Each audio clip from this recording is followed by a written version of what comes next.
Saat ini, Amerika dan Tiongkok punya masalah dalam negeri yang rumit, dan keduanya punya masalah luar negeri yang meruncing juga rumit. Kita tahu banyak yang tidak peduli dengan berita luar negeri, termasuk pemerintahnya. Lemah sekali strategi luar negerinya saat ini, dan tidak ada tindakan antisipatif atas apapun. Tapi New Mind tetap fokus di semua sendi bernegara, termasuk kebijakan luar negeri. Kita bahas dan apa efeknya untuk Indonesia. Adakah ancaman resesi keuangan Amerika yang katanya punya hutang yang jatuh tempo Oktober tahun ini?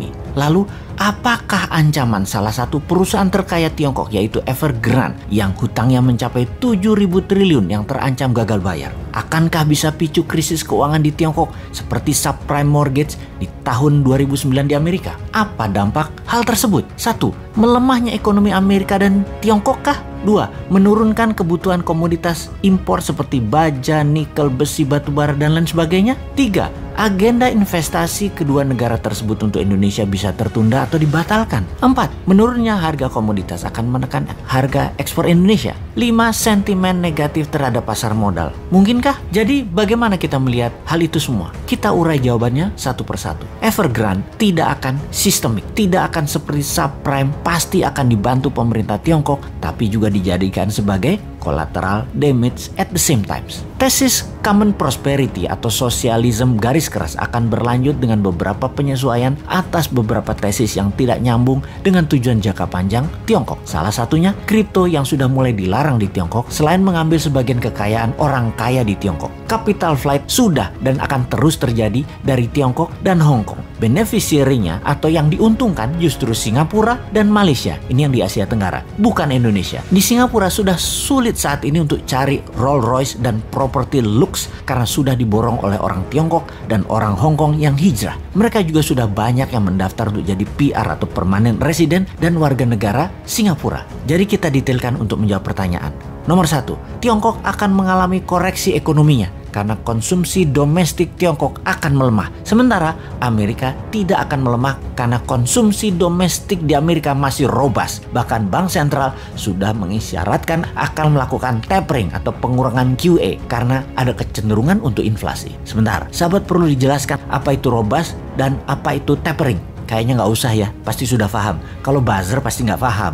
Buzzer mah diemin aja. Nomor 2, komoditas baru akan turun setelah 6 bulan karena lag effect di Tiongkok. Nah, pasti nanya lagi nih, lag effect itu apa? Sahabat, memang jarang masyarakat umum memahami istilah keuangan karena bernegaranya dibuat oleh para pejabatnya hanya fokus di politik. Kasian rakyat ini jadi bego urusan ekonomi, taunya paling pol dagang doang karena perilaku bernegara pejabatnya. Tapi tenang, rakyat tidak paham tidak apa-apa. Tapi pejabat yang berkuasa ternyata juga tidak paham seperti kali ini. Itu memalukan. Jadi apa itu lag effect? Oke, saya terjemahkan pelajaran kampus aja artinya. Bahasa Indonesia cari dewe ya.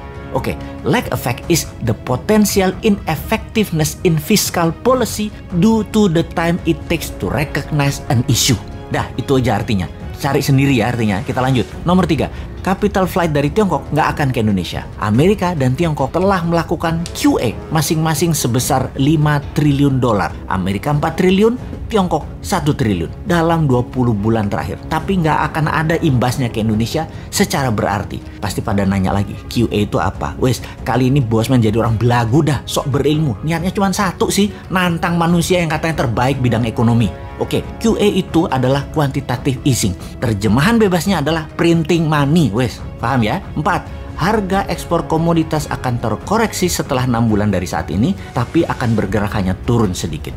5, pasar modal akan terkoreksi sedikit tapi akan terbang kembali. Dikarenakan uang beredar di Amerika, di Uni Eropa, di Jepang, di Tiongkok masih masif. Rasio M2 terhadap GDP masih jauh di atas 100%. Jumlah M2 masih di atas US dollar 100 triliun. Ini akan terus mempengaruhi pasar modal secara positif dan kebanyakan akan dialokasikan di tesis-tesis abad ke-21 seperti teknologi, nanoteknologi, AI atau artificial intelligence, bioteknologi, robotik, dan spaceship dan lain sebagainya. Tidak akan invest di Indonesia kecuali nyedot sumber daya alam seperti sekarang yang rakyatnya nggak dapat apa-apa, negaranya nggak dapat apa-apa, pejabatnya dapat dong, masa tidak?